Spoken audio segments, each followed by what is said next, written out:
Ngayon ko lang napagtanto, napakahalaga pala talaga ng star.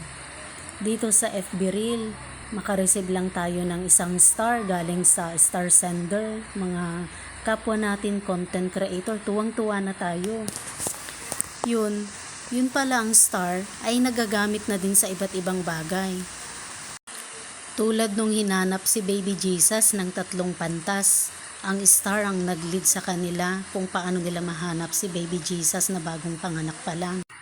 Ganon din kapag nag-i-install tayo ng mga apps, makikita din natin na may stars, rate this app. Na-try nyo na din bang mag-order sa online?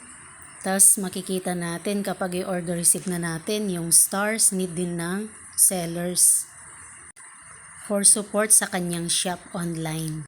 At eto pa mga K-pop star group, Crush ng Bayan. At eto naman ang isang mahalagang star na meron sa akin ngayon. Yan, mga bata na nag-aaral at nabigyan sila ng star sa school nila, tuwang-tuwa na sila.